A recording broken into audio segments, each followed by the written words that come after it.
I want to just ask a couple of final questions for you about messaging. And I Sure. want to really think about sort of the highly charged political environment that we have nowadays and how us as Born Defense are entering this market. And a lot of us have worldviews, let's say, that are more niche oriented, that you can please some of the people all the time and all the people none of the time. And there's going to be folks that don't agree with the worldview. Do you recommend that companies keep those worldviews that I believe are very relevant to the sector they're in? For instance, let's talk about mining in general. If you have a worldview that promotes the exploration and exploitation of lands, then obviously that's relevant to the mining industry. If you have a political bent that think that these particular areas shouldn't be open and they should be natural open spaces, and that seems like the public should know that, and you should be able to defend your position and be open to criticism and conversation. And I think in terms of the defense space in general, this is very political. It's about an industry that a lot of retail investors have been sitting on the sidelines all these years because they find it distasteful that the military industrial complex is a war machine, that number one product. Well, you can always tell what the purpose of a system is by what it produces. If a system produces a never-ending war, then that's the product and that's the purpose of the system. So a lot of folks find it abhorrent to invest in a company, and a lot of folks would want to invest in a company that wants to get their goods and services into the market, which would be supportive of not a company peace through strength, but just perpetuating that endless cycle of violence. How do you recommend highly charged individuals with opinions address these issues? Because a lot of folks in these sorts of deals have opinions and they aren't shy of sharing it. Should they share it? Should they be silent? What do you recommend? Well, I'll tell you, it's I can see the good in everybody. I try. I've made it. It's a purposeful thing. Call it a spiritual thing. It's not a religious thing, but I look for light no matter how small the crack. So, I can see good in Trump. I can see good in Barack Obama.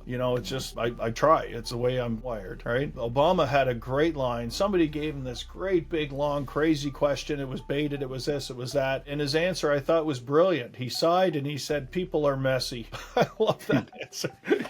People are messy. If you have a public company, though, and you've got a fiduciary duty to the shareholders, I always look at it as in sales. 1 in 10 people will say yes to everything, and 1 in 10 people will say no to everything. So I'd be concentrating my efforts on the one given, and if you can get 2 more out of 10, you're going to the Hall of Fame in baseball. That's a 300 average. It's fighters want one thing. They want to fight. It's half the population is interested in security and defense. I'd be chasing that half. I wouldn't go try to flip. You're not going to change a vegetarian. Bacon, maybe. It'll flip a couple of them. But there's no sense arguing with all the vegetarians. They've already made up their darn mind. From a mining standpoint, there's Denver School of Mines has a great line. They said, if you can't grow it, you got to mine it. It's that simple. And I'm not against EVs. I'm not against the green thing. I think it's fantastic. And from a mining point of view, I think you could give every person on earth a dirty diesel car, and you're never going to come close to what we're going to do to the planet to try to electrify it. Only 1 out of 10,000 projects ever become a mine, and we apparently need 10,000 new copper mines just to keep up with the demand that we've got going now. So that's 10,000 times 10,000. I don't see the green in that. Am I against it? No, because I think, what? The world's getting better. I see a return to some common sense all over the place. But my mother was raised Italian. The best advice she ever gave me was, "Sean, don't argue with crazy people."